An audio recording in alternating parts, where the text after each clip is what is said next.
A paz do Senhor, meus irmãos. A leitura diária de sábado, 10 de dezembro de 2022, tem como título: O Senhor Jesus Cristo é o clímax da manifestação da glória de Deus. O texto bíblico se encontra no Evangelho segundo João, capítulo 1, versículo 14, que diz assim: E o Verbo se fez carne e habitou entre nós, e vimos a sua glória, como a glória do unigênito do Pai, cheio de graça e de verdade.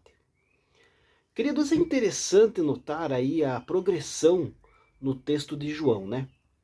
Primeiro ele afirmou a plena divindade de Cristo.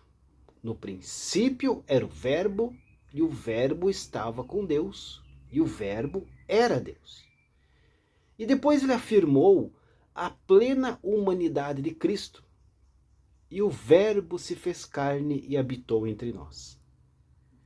Mas antes que alguém pudesse pensar que aquele que é Deus por toda a eternidade deixou de ser Deus para tornar-se homem, João concluiu que, embora o Verbo tenha se feito carne e habitado entre nós, ele assim o fez, repleto de graça e de verdade. E vimos a sua glória como a do unigênito do Pai. Deus, o Filho, não abriu mão da sua divindade para tornar-se homem. Ele não abandonou os seus atributos para assumir os atributos humanos. A sua natureza humana não absorveu a sua natureza divina. E nem a sua natureza divina absorveu a sua natureza humana. Na verdade, queridos, a doutrina bíblica correta é a de que as duas naturezas, humana e divina, na encarnação do Verbo, tornaram-se unidas e indivisíveis. No entanto, sem mistura ou confusão, de modo que cada natureza retém os seus próprios atributos.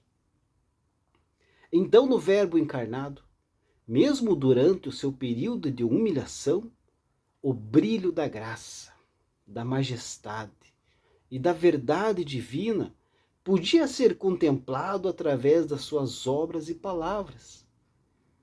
Os atributos da divindade do Filho de Deus podiam ser vistos brilhando através aí do véu da sua natureza humana. Isso, queridos, está de acordo com o que o apóstolo Paulo escreveu na sua carta aos Colossenses, né? Pois está escrito: porque nele habita corporalmente toda a plenitude da divindade. Colossenses 2:9.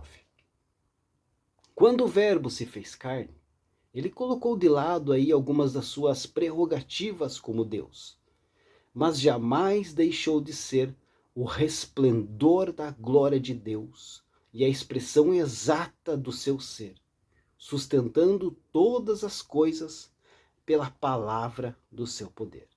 Hebreus 1:3. Deus abençoe a sua vida e um ótimo final de semana a todos.